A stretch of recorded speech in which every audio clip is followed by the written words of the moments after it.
കാരശ്ശേരി അങ്കണവാടിക്ക് സമീപം പാമ്പിനെ കണ്ടെത്തിയിരിക്കുന്നു. തൊട്ടടുത്ത വീട്ടുവളപ്പിൽ നിന്നും മൂർഖൻ പാമ്പിനെ പിടികൂടിയിട്ടുണ്ട്. ഇന്നലെ വൈകിട്ട് 3 മണിയോടെയാണ് പിടികൂടിയത്. വനം വകുപ്പിന് കീഴിലുള്ള റെസ്ക്യൂർ പാമ്പിനെ പിടികൂടുകയായിരുന്നു. ശരത് എസ് വിവരങ്ങളുമായ ശരത്, ഇപ്പോൾ അങ്കണവാടിക്ക് സമീപമാണ് മൂർഖൻ പാമ്പിനെ കണ്ടത്. ഇപ്പോൾ ചൂട് കാരണം അങ്കണവാടികളൊന്നും പ്രവർത്തിക്കുന്നില്ല എന്നുള്ളത് ആശ്വാസകരമാണ്. ഇതിനു സമീപമൊക്കെ കാട്ടുപ്രദേശമുണ്ടോ? എന്താണ് ആ ഒരു സ്ഥലത്തിന്റെ പ്രത്യേകത?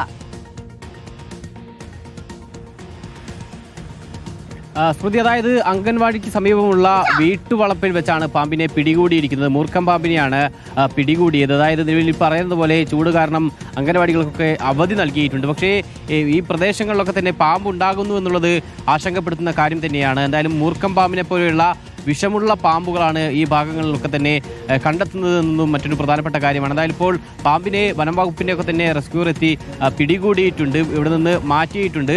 ഇപ്പോൾ ഈ മൂർഖൻ പാമ്പിൻ്റെ സാന്നിധ്യം ഉള്ളതുകൊണ്ട് തന്നെ മറ്റു ഭാഗങ്ങളിലുമൊക്കെ തന്നെ പരിശോധന നാട്ടുകാരും വീട്ടുകാരും ഒക്കെ തന്നെ നടത്തുന്നുണ്ട്. ഒപ്പം നേരത്തെ കുറ്റ്യാടിയിലും പൂനൂരും ഒപ്പം പേരാമ്പ്രയിലും ഒക്കെ തന്നെ പാമ്പിനെ കണ്ടെത്തുകയും 2 പേർക്ക് പാമ്പിനെ കടിയേൽക്കുന്ന സാഹചര്യം കൂടി കോഴിക്കോടുണ്ടായിരുന്നു.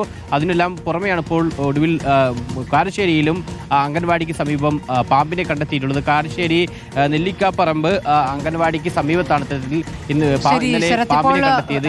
കോഴിക്കോട് നിന്നിപ്പോൾ കേൾക്കുന്ന 4ാമത്തെ വാർത്തയാണ്. പാമ്പ് കടിയുടെയും പാമ്പിനെ കണ്ടതിന്റെയുമായ 4ാമത്തെ വാർത്തയാണിത്.